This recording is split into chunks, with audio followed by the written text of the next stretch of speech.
hidupku yang tak akan goyah.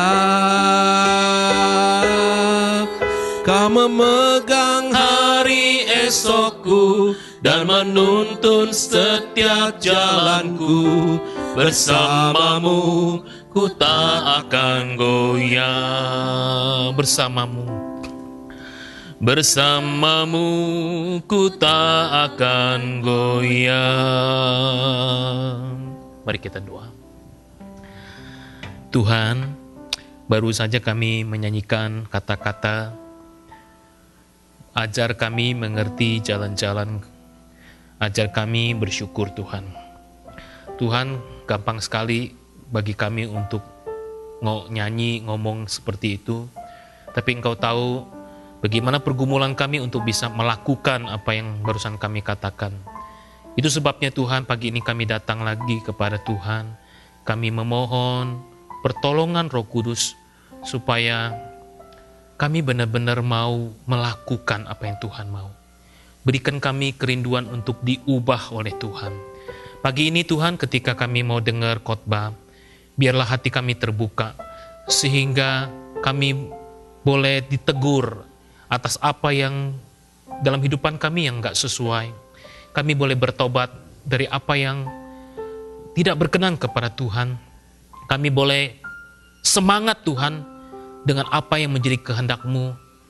Kalau ada yang lemah boleh dikuatkan, yang putus asa mendapat pengharapan yang baru ya Tuhan. Bapak bicaralah kepada kami, setiap kami specifically ya Tuhan, personally ya Tuhan, kepada kami masing-masing maupun secara komunal ya Tuhan. Tuhan, kami mau bukan saja mendengar, tapi biar kami punya hati yang taat ya Bapak. Roh Kudus tolong kami. Kami percaya Tuhan, Engkau Maha Tahu, Engkau tahu jika ada kuasa-kuasa roh jahat, kuasa iblis yang mencoba mengganggu kami. Kami mohon lepaskan kami Tuhan daripada jahat, sehingga benar-benar hari ini hati kami terfokus kepada Tuhan. Bersabdalah ya Tuhan, kami mau mendengar. Dalam nama Yesus Kristus kami berdoa. Amin. Amin. Terima kasih buat worship team yang sudah melayani. Saudara Shalom. Hari ini kita masuk kepada khotbah seri terakhir dari 10 perintah Allah. Akhirnya kemarin malam saya bilang sama istri saya, akhirnya selesai juga hari ini khotbah seri 10 perintah Allah. Masih ingat 10 perintah Allah? Ini udah ada ya. Yang ke-10, jangan mengini milik sesamamu. Nah, kita mau ulang lagi nih. Selama berminggu-minggu kita ulang 10 perintah Allah. Oke, gak usah lihat ya. Pertama, 1, 2, 3. Jangan ada padamu Allah lain di hadapanku. 2. Jangan membuat patung yang menyerupai apapun. Jangan beribadah kepadanya. Jangan menyembah kepadanya. Yang ketiga, jangan menyebut nama Tuhan Allahmu dengan sembarangan. 4. Ingatlah dan kuduskanlah hari Sabat. Yang keempat, 5. Hormatilah ayahmu dan ibumu. 6. Jangan membunuh. Jangan mencuri. Jangan berzina. Jangan mengucapkan saksi dusta, bohong. Hari ini jangan mengini milik sesamamu. Nah, waktu saya persiapan ini, jangan mengini milik sesamamu, satu anak muda post di line satu video klip. Apa yang terjadi di Black Friday, di Walmart Amerika, di Target. Saya nggak tahu Bapak Ibu Saudara udah lihat belum apa yang terjadi. Tapi saya lihat itu pas sekali dengan tema kita hari ini. Ayo kita lihat.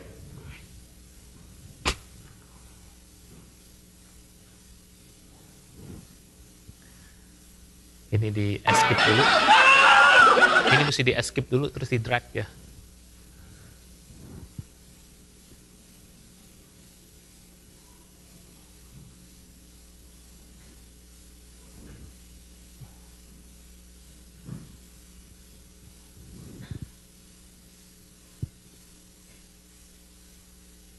Ya, mohon sabar. Tinggal diatur.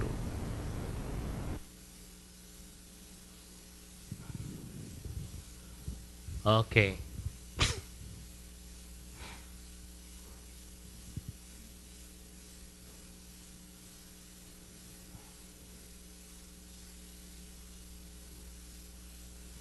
Menit ke-5 20 aja ya.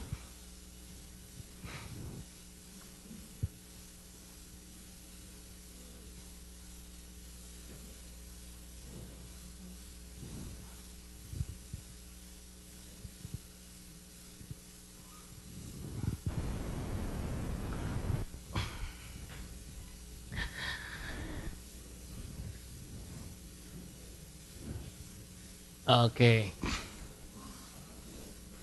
Ini di target.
Habis seru lagi nih, Pak.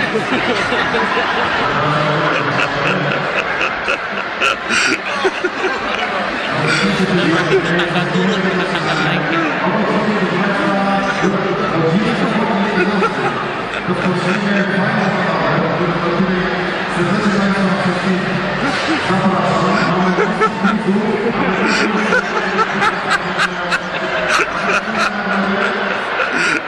Sebagian orang lihat di pinggir ketawain, sementara yang lain berjuang.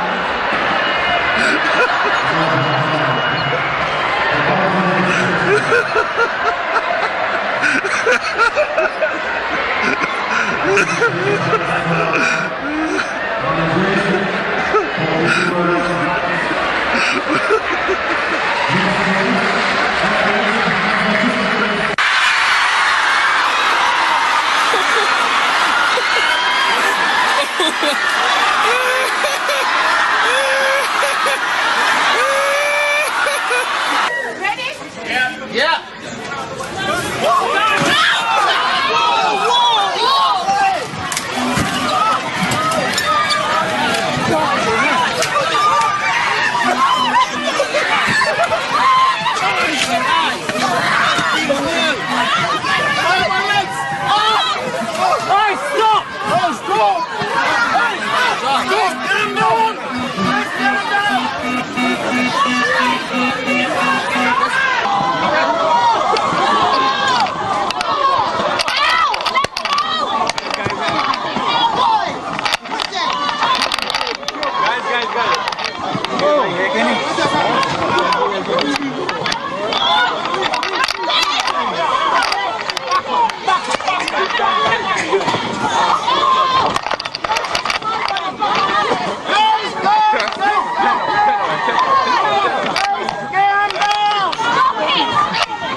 Oke, cukup dari situ. Oke, cukup.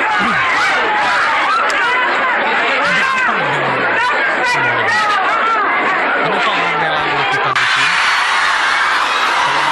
Kalau kita lihat, bahkan ada satu orang yang pakai kursi roda loh. Tadi yang di target itu satu pakai kursi roda ikutan begitu. Ngapain sih Amerika? Bukan, Kanada, excuse me, katanya gitu. pardon me gitu ya, katanya gitu. Padahal sih nggak ada bedanya sebenarnya. Manusia pada dasarnya nggak ada bedanya dimanapun, termasuk di Indonesia. Coba di Indonesia diadakan kayak gini, wah rusuh, bener-bener kerusuhan kali ya. Ya di mall kalau dia kadang kayak gitu. Nah sebagian kita lihat kayak gini, kita merasa, waduh parah ya. Kita merasa bahwa, it's not me, right? Kita mah nggak begitu-gituan. Tetapi saudara, pada dasar dalam kehidupan kita, ada keinginan-keinginan, ada kerinduan-kerinduan yang mungkin nggak terlampiaskan dengan seperti itu, tapi mungkin ekspresinya beda. Dan itulah sebabnya, perintah yang ke-10, mengakhiri 10 perintah Allah, Tuhan bilang, jangan mengingini milik sesamamu. Kita lihat firman Tuhan di Keluaran 20 ayat 17. Next please. Next please. Nah, kita sama-sama baca 1, 2, 3. Jangan mengingini rumah sesamamu. Jangan mengingini istrinya, atau hambanya laki-laki, atau hambanya perempuan, atau lembunya, atau keledainya, atau apapun yang dipunyai sesamamu. Kalau bahasa Inggrisnya, you shall not covet. Covet ini bisa artinya mendamba-dambakan, menginginkan, tapi bisa juga artinya iri hati. Sehingga dalam terjemahan yang gampangnya, yang sederhana, 10 perintah Allah ini diterjemahkan jangan iri hati, ada yang kata gitu. Atau disingkat jangan mengingini milik sesamamu. Nah bicara tentang perintah Tuhan yang ke-10 dari 10 perintah Allah ini, jangan mengingini, Tuhan tuh menutup 10 perintah Allah dengan sesuatu yang nembus sampai ke hati. Pertama kan ngomong, jangan ada padamu Allah lain di hadapanku. Jangan membuat ibumu patung yang menyerupai pun, terus hormatilah ayah ibumu, jangan mencuri, jangan membunuh, jangan berzina. Ya. Yang terakhir, Tuhan simpulkan bahwa jangan mengingini itu bicara bukan sudah melakukan, tapi baru aja pengen. Nah, saudara perhatiin di sini. Jadi bukan cuma udah ngantri di pintunya Target atau Walmart, berdesak-desakan, dorong-dorongan, sampai rebut-rebutan, orang udah pengambil juga masih rebut-rebutan, bukan sampai sudah melakukan, tapi baru mengingini aja. Tuhan sudah bilang jangan. Saudara perhatiin di sini. Jadi Tuhan lihat, Tuhan mau kasih tahu manusia motivasinya yang ada dalam pikiran dan hati. Belum melakukan, sudah mengingini aja, Tuhan bilang, jangan. Oke, jelas sampai sini? Nah ini bicara jangan mengingini, bicara secara pemikiran. Nah saudara-saudara, jangan mengingini ini, kata mengingini sebenarnya artinya apa sih? Shall not covet ini artinya apa? Mengingini bicara strongly desire, itu maksudnya mengingini itu. Strongly desire, bahasa Indonesianya nafsu, lust, nafsu itu loh. Ini bukan bicara tentang keinginan pada umumnya. Manusia boleh nggak punya keinginan? Orang Kristen boleh nggak punya keinginan? Boleh lah, nggak punya keinginan bagaimana?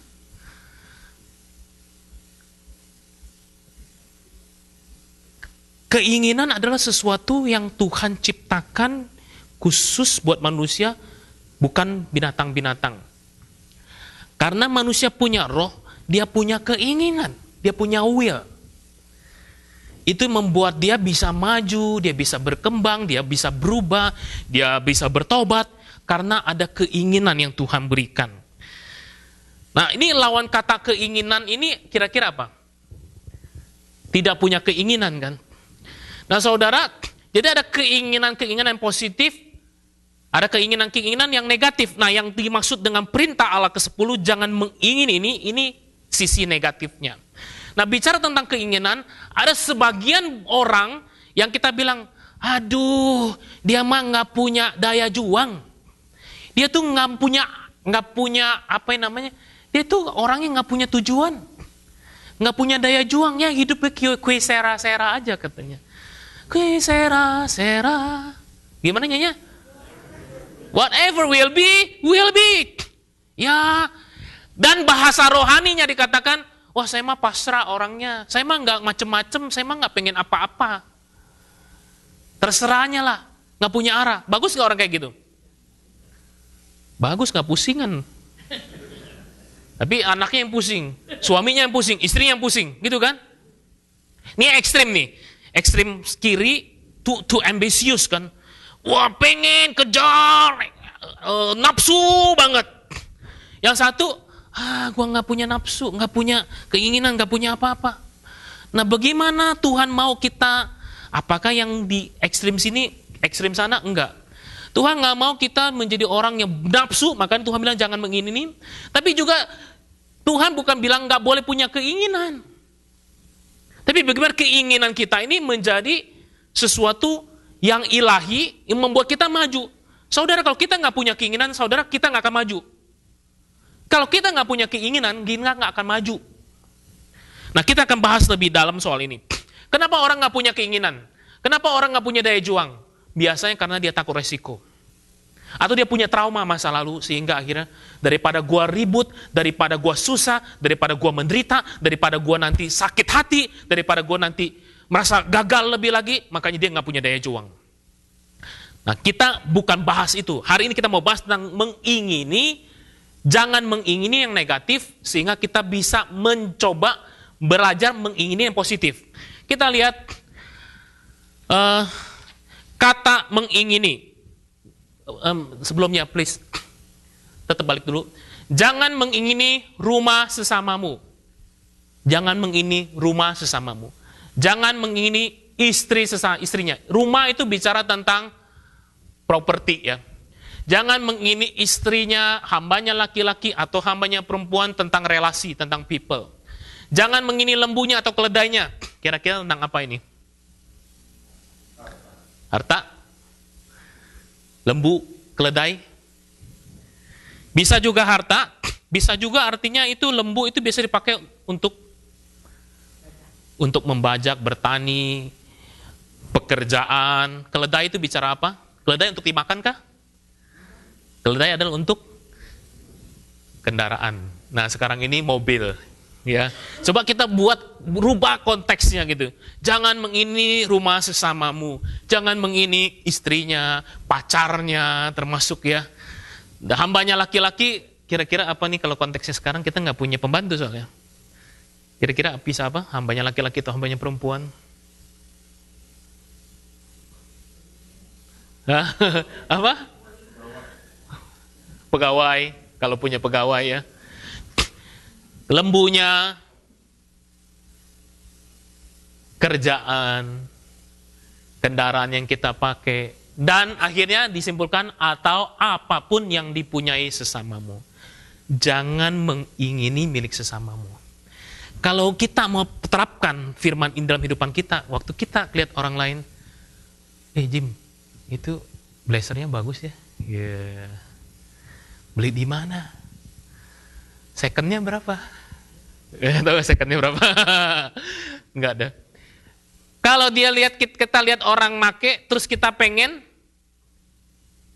itu lagi melanggar firman Tuhan ini enggak?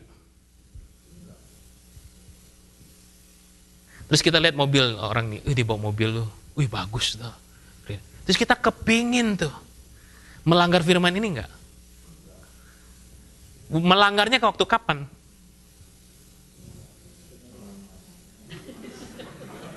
Waktu ngerampas? Waktu nodong? Kapan kita mulai melanggar perintah ini? Apakah waktu kita sudah melakukan? Maka di awal saya bilang kata bahwa firman ini baru ngomong jangan mengini itu pada pikiran doang nih, keinginan, belum doing, belum acting something gitu. Tapi mengingini dalam hati.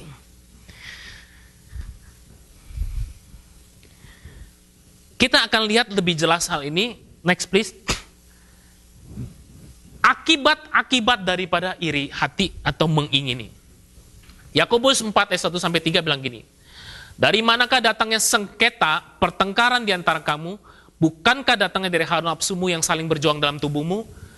Dari mana datangnya sengketa, keributan Black Friday sampai ada orang yang keinjak-injak gitu ya segala macam? Nah, kita berkata datangnya dari hawa nafsumu yang sering saling berjuang dalam tubuhmu.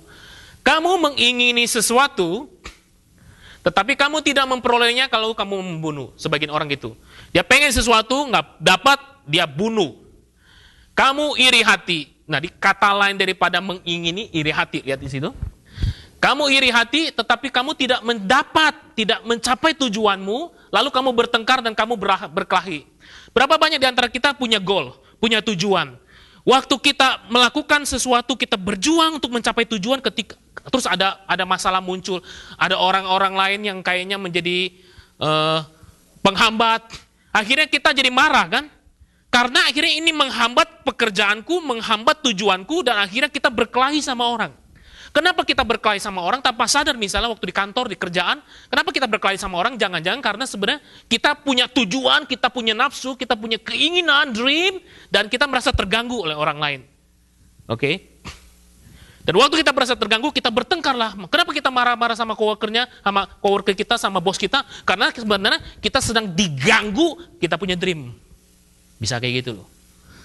Makanya banyak berkelahi, bertengkar, dan segala macam. Alkitab juga berkata, kamu tidak memperoleh apa-apa karena kamu tidak berdoa.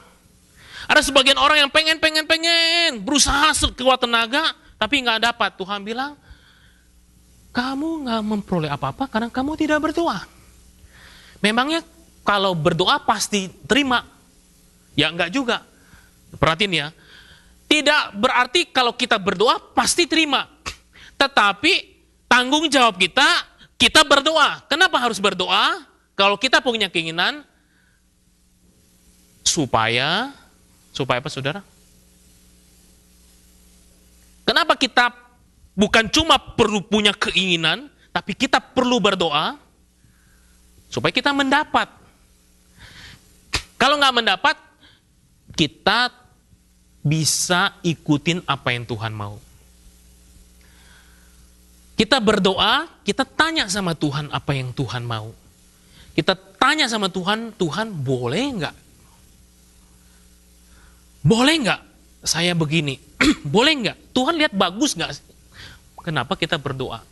Dan mungkin di antara kita bilang gini, saya udah pengen sesuatu dari dulu saya pengen tapi nggak dapat. Saya berdoanya juga nggak dapat juga. Udah berdoa bertahun-tahun, belasan tahun, puluhan tahun, tapi juga nggak pernah mimpiku terkabul. Nah, Tuhan ingetin lagi ayat ini. Ayat ketiga. Atau kamu berdoa juga, tapi kamu tidak menerima apa-apa. Karena kamu salah berdoa. Nah, kita perkenali satu istilah salah berdoa. Pertama, tidak berdoa. Ada orang yang tidak berdoa, tidak dapat apa-apa. Ada orang yang salah berdoa. Berdoa nggak? Berdoa. Tapi Alkitab berkata salah berdoa. Kenapa salah berdoa? Karena orang itu hendak menghabiskan atau kamu habiskan untuk memuaskan hawa nafsumu. Karena dia punya keinginan, punya harapan, mimpi, kemudian dia berdoa, itu semata-mata untuk hawa nafsunya sendiri. Makanya nggak memperoleh apa-apa. Nah, dia bicara keinginan. Tuhan nggak mau tuh. Tuhan mau kita punya keinginan, oh iya itu yang Tuhan taruh dalam hati orang percaya. Dan bukan hati orang percaya, hati semua manusia Tuhan taruh keinginan. Tapi Tuhan mau dalam keinginan kita itu, kita berdoa. Supaya apa yang menjadi harapan terkabul. Kalau nggak terkabul, percayalah Tuhan memberi yang lebih baik. Oke, kalau kita bilang, oh iya saya udah berdoa, tetapi kok nggak dapat-dapat. Coba kita cek dalam diri kita, apakah kita salah berdoa? Gitu. Kita cek satu-satu. Adakah jemaat yang tidak berdoa? Adakah jemaat yang berdoa selama ini, tapi salah berdoa? Kenapa? Nafsu luar biasa, udah doa sih doa. Tapi nafsunya lebih besar mengontrol hidupnya dibanding penyerahan sama Tuhan. Sehingga bilang nggak peroleh apa-apa. Jadi itu yang Tuhan bilang. Makanya orang kalau nggak peroleh apa-apa, dia bertengkar, dia berkelahi. Kalau begitu, apa yang harus saya lakukan supaya saya ini punya keinginan yang ilahi, keinginan saya tidak negatif? Apa yang harus saya lakukan? Dalam kitab Yakobus, dalam kitab 1 Timotius, next please. 1 Timotius 6 ayat 6 sampai 11 ajarkan kita begini. Mari kita baca sama-sama. Ini ayat 6 pria, ayat 7 wanita, dan ayat terakhir bersama. Ayat 6 pria mulai. Memang kalau disertai rasa cukup memberi keuntungan besar. Sebab kita tidak membawa sesuatu apa ke dalam dunia dan kita pun tidak dapat membawa apa-apa keluar. Ayat 8, asal ada makanan dan pakaian cukuplah. Tapi mereka yang ingin kaya terjatuh ke dalam pencobaan, ke dalam jerat dan ke dalam berbagai-bagai nafsu yang hampa dan yang mencelakakan, yang menenggelamkan manusia ke dalam keruntuhan dan kebinasaan. 10. Karena akar segala kejahatan ialah cinta uang, sebab oleh memburu uanglah beberapa orang telah menyimpang dari iman dan menyiksa dirinya dengan berbagai-bagai duka. 11 bersama. Tetapi engkau, hai manusia Allah, jauhilah semuanya itu. Kejarlah keadilan, ibadah, kesetiaan, kasih, kesabaran, dan kelembutan. Jadi bagaimana caranya kita bisa menang atas kecenderungan manusia yang nafsu, kecenderungan manusia yang iri itu? Bagaimana caranya kita bisa menang? Alkitab kasih sebuah solusi. Ayat 6, memang ibadah itu penyembahan sama Tuhan. Ibadah ke gereja, berdoa, baca firman, melayani. Tapi Alkitab berkata, kalau kamu ibadah harus disertai rasa cukup. Baru memberikan keuntungan besar. Kata keuntungan besar baru ada benefitnya. Kenapa banyak orang ibadah ke gereja luar biasa, katanya baca Alkitab, berdoanya sering, rajin, bahkan puasa juga sering, tapi kok hidupnya begitu-begitu saja? Kok kayak hidupnya nggak pernah berubah? Karena barangkali ya itu tuh, hidupnya nggak pernah ada rasa cukup. Terus kita bilang, ya Pak, saya selama ini cukup-cukupannya, cukup. Seminggu sekali ke gereja, ya sekali-sekali bolong cukuplah berdoa 1 kali sehari aja pas pagi bangun, cukup gitu. Nah bukan itu yang dimaksud tuh ya. Rasa cukupnya ini bukan itu dimaksudnya. Rasa cukup apa yang dimaksud di sini dijelasin. Sebab kita tidak membawa sesuatu apapun ke dalam dunia dan kita pun tidak dapat membawa apa-apa keluar. Asal ada makanan dan pakaian cukuplah. Wah, mana sih prakteknya, mana bisa Pak? Cuma makanan pakaian cukuplah. Ya saya butuh apa? Butuh transportasi, butuh apa lagi? Di sini nggak ada dibilang rumah ya, cuma pakaian ya. Nggak ada rumah, tempat tinggal dan sebagainya. Well saudara, bukan berarti Tuhan bilang kita nggak boleh punya keinginan itu. Keinginan in general. Tapi yang Tuhan mau tekanin ayat 7 tuh. Ku tak membawa apapun juga saat ku datang ke dunia. Ku tinggal semua pada akhirnya saat ku kembali ke surga. Kita waktu lahir nggak ada satupun anak di dunia seunik apapun yang pernah keluar pakai baju. Iya kan? Enggak ada. Setiap anak keluar dari rahim ibunya telanjang. Tidak bawa apa-apa. 0, kosong. Tuhan bilang, waktu kita meninggal, kita nggak bawa apa-apa pulang juga. Tuh, beda Pak. Memang lahir telanjang, pas pulang enggak. Pulang dipakein baju yang paling bagus. Pakein jas kalau laki-laki, perempuan dikasihin kayak baju wedding, gaun putih. Ya ada yang kasih kepal, ada yang kasih apa? Ada yang kasih bukan mahkota gitu. Saya kan sebagai pendeta banyak sekali kedukaan ya, banyak sekali nguburin orang. Saya sering ngeliat tuh. Ada orang satu kali, dia Kristen tapi Kristennya masih setengah-setengah. Saya melihat ada orang yang di peti matinya keluarganya kasih sebuah mutiara di mulutnya. Mutiara asli loh, bukan yang palsuan, nanti takut kualat soalnya. Mutiara asli, wah bagus. Taruh di kupingnya. Waduh, untuk apa? Saya nggak ngerti pertamanya. Katanya supaya jalannya terang katanya. Bisa bawa pergi itu orang yang meninggal, bisa bawa. Itu ngundang pencuri, congkel, bener congkel itu aja tuh. Ada loh orang dua, apalagi kalau kubur tuh seluruh hartanya ditaruh di samping peti mati. Nah, ingat aja piramid di Mesir. Itu kan dikubur bersama dengan seluruh kekayaannya gitu. Bisa dibawa pulang? Nggak bisa. Nggak bawa apa-apa kok. Bahkan istri pun nggak bisa dibawa. Istri gue nggak mau ikut, ya belum waktunya gitu kan, ya kan? Beda sama di Bali ngaben gitu ya. Di ngaben tuh ada satu budaya ngaben di Bali. Sekarang sih udah nggak mau orang-orang modern. Orang-orang dulu kalau suaminya mati, istrinya harus ikutan. Dia nggak mau mati pun harus ikut dibakar mati. Bayangin tuh sadisnya. Kalau budaya yang tidak dalam Tuhan, ya kan? Harus ikut mati. Aduh, kasihan bener. Nggak punya hak hidup gitu. Saudara perhatiin di sini. Kita nggak bisa bawa apa-apa. Bisa bawa pekerjaan, bisa bawa rumah kita, bisa bawa kita punya ijazah S1, S2, S3. Bisa kita bawa seluruh perhiasan, nggak bisa. Itulah sebabnya Tuhan bilang jangan mengingini. Kenapa? Ya bukan berarti nggak boleh punya itu. Tapi ingat, itu semua nggak bisa dibawa pulang. Sebagai solusi Tuhan bilang, cukup. Nah, kata cukup ini lebih tinggi daripada kata kaya.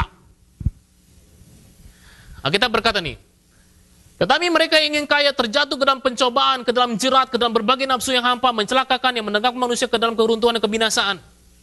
Bolehkah kita punya keinginan kita boleh punya cukup? Sehingga kita punya uang yang cukup, sehingga kita bisa hidup cukup, nggak apa-apa. Tapi sekali lagi cukupnya orang relatif sekali. Ya cukuplah kalau mobilku ya yang di atas 40.000. Cukuplah kalau rumah begini, cukuplah. Entah kalau udah punya, nggak cukup-cukup lagi tuh. Makanya Tuhan bilang ini lawan kata cukup tuh kaya sebenarnya. Jadi lawan kata cukup bukan miskin. Lawan kata cukup ingin mengejar, pingin terus. Orang yang pingin terus nggak pernah rasa cukup, dia jatuh ke dalam pencobaan. Pasti masalah-masalah muncul. Dalam jerat berbagai nafsu, tenggelam, keruntuhan, bahkan Alkitab berkata akar segala kejahatan cinta uang. Memburu uang, akhirnya sakit lah, masalah relasi terbengkalai, ribut sama orang lain, putus hubungan sama relasi. Orang menyimpang dari iman, menyiksa diri dengan berbagai-bagai duka, mengalami banyak kedukaan. Itu yang Tuhan bilang, kalau kita kepingin terus nafsu, terus itu yang terjadi. Sehingga Tuhan bilang, cukup. Untuk bisa cukup, kita mesti berhenti bandingkin diri dengan orang lain. Betul nggak? Kalau kita nggak berhenti membandingkan diri sama orang lain, kita nggak akan pernah merasa cukup. Untuk merasa cukup kita perlu bilang, ya cukup. Ada satu orang lagi duduk di ruang living roomnya yang kecil. Wah, terus dia lihat lagi ada promo Black Friday gitu kan. Ada TV murah. TV, ya dia nggak mau yang gede-gede. TV 32 inch bagi dia udah gede gitu. Dia lihat murah, tapi harus bersaing kayak tadi tuh. Wah gimana ya? Terus mumpung lagi murah, dia ikut ngantri, bersaing dengan orang lain. Wah dapatlah TV yang dia dambakan, Smart TV. Bawa pulang. Senang? Senang. Taruh di situ. Setelah dilihat TV bagus, dia lihat, aduh, dia punya entertainment table-nya itu kayaknya nggak cocok sama TV. TV-nya udah modern. Masa entertainment TV, table-nya itu masih kuno, ganti, beli lagi. Sehingga cocok, wah ini kelihatan modern. Terus dia lihat-lihat, wah bagus ya, iya bagus. Wah, tapi catnya agak kusam nih, kayaknya nggak cocok nih. Akhirnya ngecat rumah. Habis ngecat rumah, wah bagus. Dia lihat, wah kertennya nggak cocok tuh ya. Ini yang baru, itunya udah agak robek tuh kertennya tuh. Kertennya juga dibeli. Cukup, nggak cukup, udah selesai. Wah bagus, cukup, nggak cukup. Terus apa? Sofanya nih sekarang nih. Ya, Udah sofanya ganti. Udah sofa apa lagi yang kurang?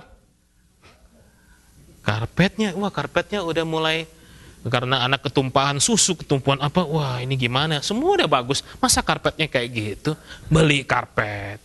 Udah selesai, senang-senang, cukup. Ini bagus ya, tapi sayangnya kita tinggal di daerah yang kayak begini ya. Iya, kalau udah bagus begini, nggak ada yang datang lihat juga gimana ya, cuma kita yang lihat doang. Kita mesti pindah ke daerah yang lebih strategis.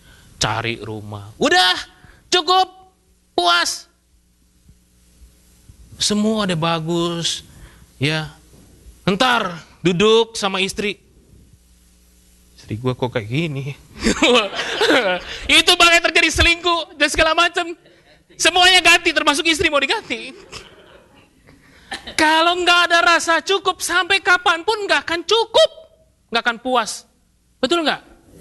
Karena kita cenderung masuk ke sini, next please. Kita cenderung terjebak dalam sebuah jebakan kalau maka. Contoh, next please. Kalau saya menikah, maka saya akan bahagia. Dia berpikir kalau jika andai saya menikah, saya pasti bahagia. Kalau saya dapat pacar, nanti saya akan lebih bahagia. Atau kalau lagi ribut-ribut, suami istri ribut, kebalikan. Kalau saya cerai, maka saya bahagia. Tuh, itu kan kontradiksi kan? Tapi itu terjadi bukan? Makanya perceraian atau pernikahan tidak pernah membuat orang bahagia atau puas. Bukan itu. Atau next please. Kalau saya punya anak, maka saya akan bahagia. Sebaliknya, anaknya gergetan. Kalau anak saya cepat keluar dari rumah, saya akan bahagia. Oh gitu. Atau selanjutnya, kalau saya next please. Kalau saya dapat pekerjaan lain bukan yang ini, maka saya akan bahagia. Are you sure? Bisa bahagia? Next please. Karena apa sebenarnya? Happiness is not getting whatever you want. Happiness enjoying whatever you have. Amen. Kalau kita mau bahagia, bukan terus menantikan apa yang belum ada. Tapi enjoying. Untuk bisa enjoying bisa apa? Syukur, ya kan? Kita mesti belajar terima, bilang enough. Budi bilang, ini satu istri aja nggak habis, masa mau dua? Ya satu cukup, lebih dari cukup, udah segala-galanya. Say cukup. Tapi kan yang lain lebih muda, fresh banget, ya. Ya belum ada kerutan di sini ya. Perutnya masih langsing banget.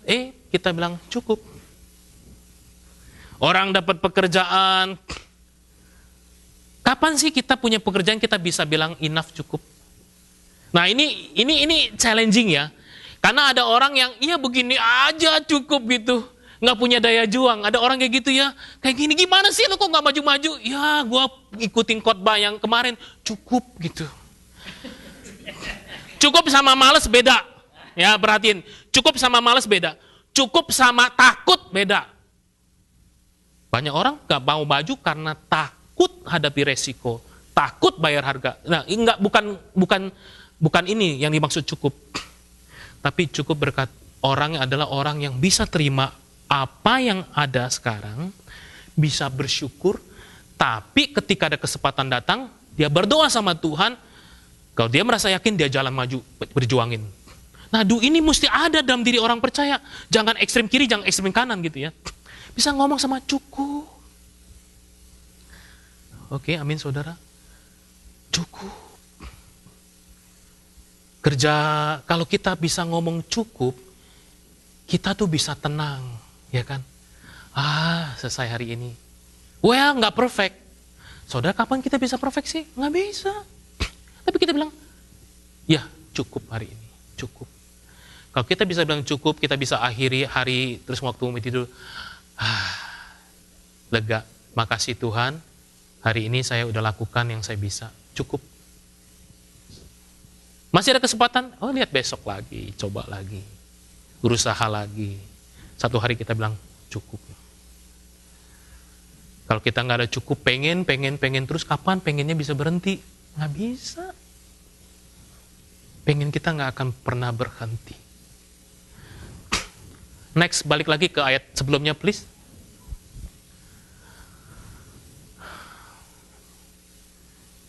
Asal ada makanan dan pakaian cukup. Next, please deh. Next aja. Terus, balik lagi. Ibadah kalau disertai rasa cukup akan memberikan keuntungan besar. Nah, perhatiin di sini. Jadi pertama-tama lawan daripada nafsu, daripada iri hati, menginginkan nafsu luar biasa, Tuhan ajar kita untuk cukup. Bukan cuma cukup. Nah, perhatiin di sini. Ayat 11 ngajarin kita nih. Yang gak cukup, yang dalam diri kita yang harus kita kejar, yang mestinya kita ini bilang kita harus mau more itu apa? Ini. Kalau kita boleh, kalau kita Tuhan mau kita more, apanya yang more? Ini nih.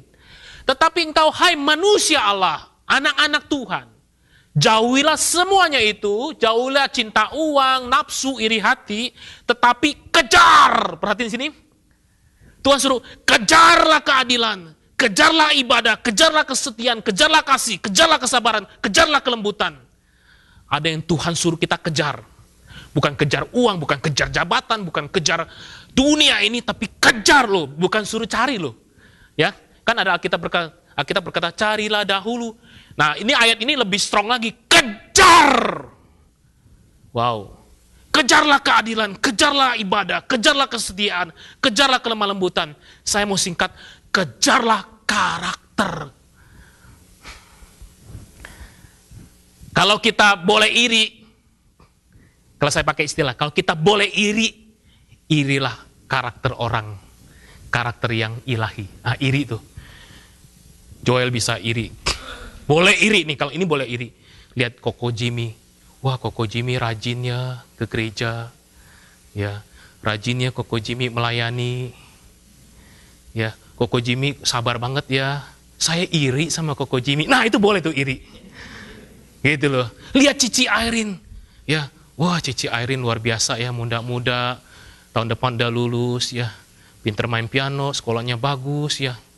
Ramah gitu sama orang lain. Suka menolong ya. Wah. Oh, iri. Itu kejar kayak gitu. Itu boleh iri kayak gitu tuh. Dalam tanda kutip irinya ya. Itu yang Tuhan suruh kita irilah, kejarlah. Ada amin saudara? Jangan mengini milik sesamamu. Jangan iri hati sama orang lain. Jangan juga nggak punya keinginan. Tapi biar keinginan kita di tangan Tuhan. Dan biarlah keinginan kita punya rasa apa? Cukup. Boleh bilang kiri kanan, cukup.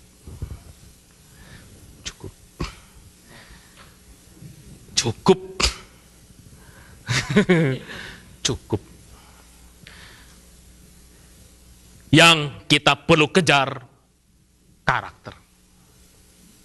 Bilang lagi kiri kanan, karakter. Karakter. Yang harus dikejar, karakter. Mari kita doa.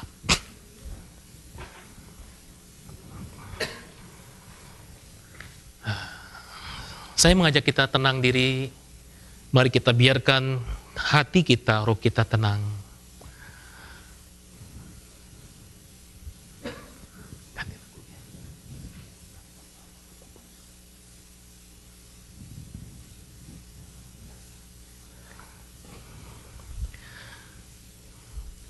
Biar Roh Kudus sekarang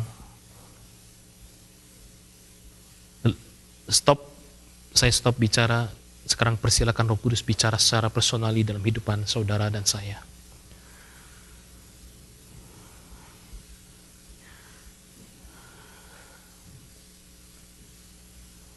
Barangkali Roh Kudus akan ingatkan kita akan satu hal.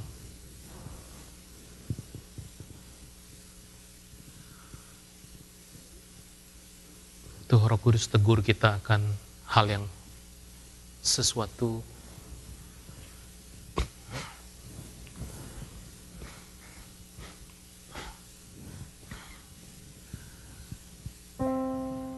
adakah Tuhan menemukan di dalam diri kita benar-benar nafsu yang ilahi, benar-benar kerinduan yang begitu kuat akan karakter yang semakin menyerupai Yesus. Itulah yang Tuhan kehendaki. Apakah selama ini kita adalah orang yang gak pernah puas, terus mencari-cari kekayaan, jabatan, apapun juga, untuk kita bisa merasa bahagia? Ingat, kita gak bawa apa-apa ke dunia. Kita juga gak pernah bisa bawa apa-apa keluar. Tapi biarlah hari ini hati kita serahin sama Tuhan.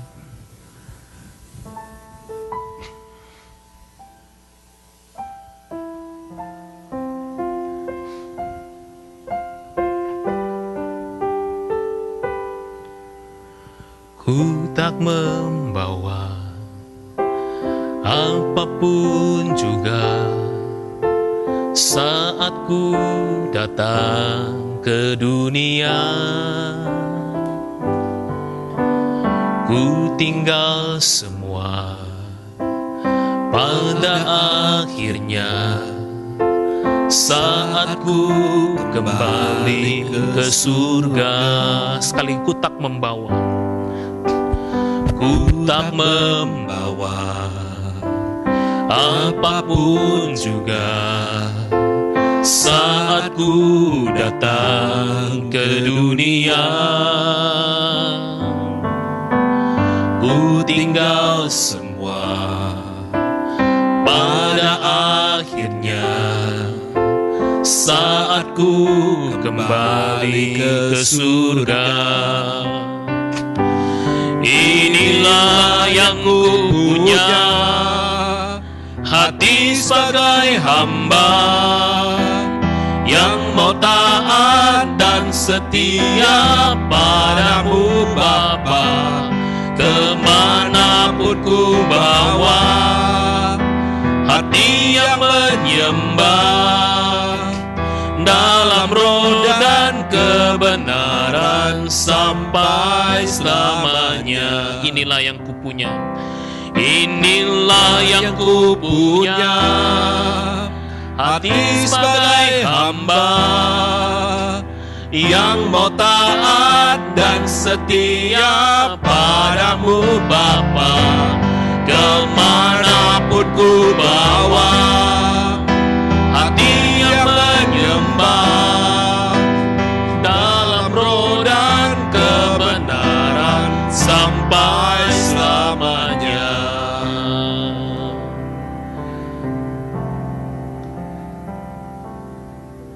Hidup kita akan merasa puas kalau disertai rasa cukup.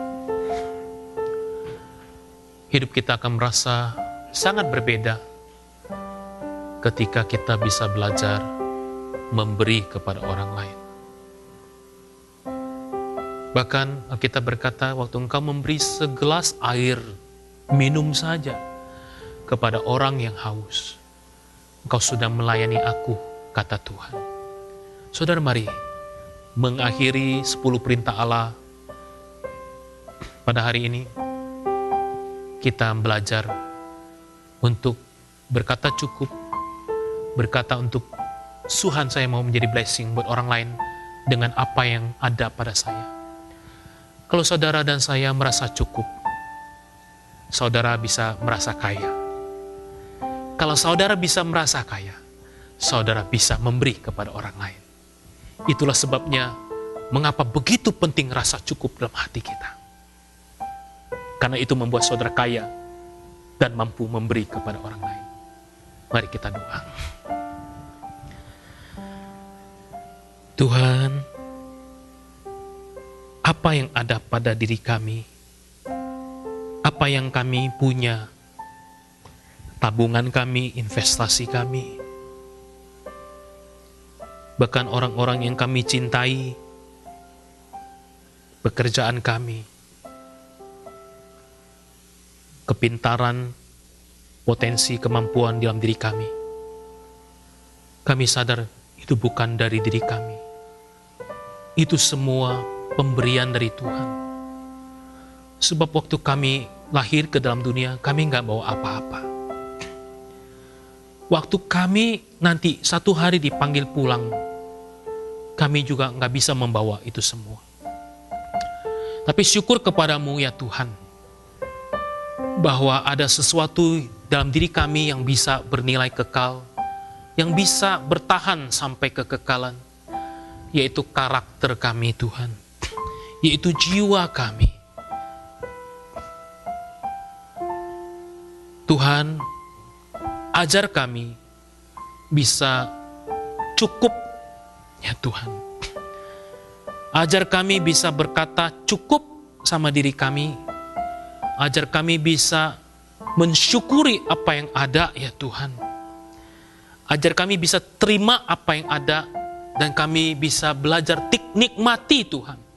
Aku berdoa Bapa supaya setiap kami bisa sungguh-sungguh menikmati apa yang ada ya Tuhan.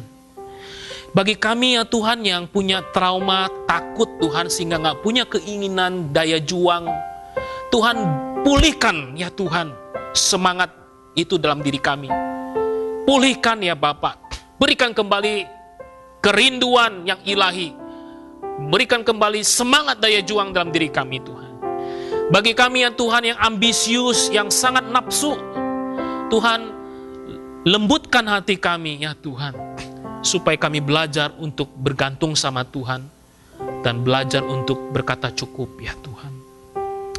Tuhan, ajar kami Tuhan, setiap kami bisa merasa kaya ya Tuhan. Karena kami tahu waktu kami merasa kaya, disitulah kami bisa mulai memberi kepada orang lain. Tuhan tolong kami. Terima kasih untuk kesempatan pagi hari ini Tuhan. Terima kasih. Dalam nama Yesus Kristus kami berdoa. Amin.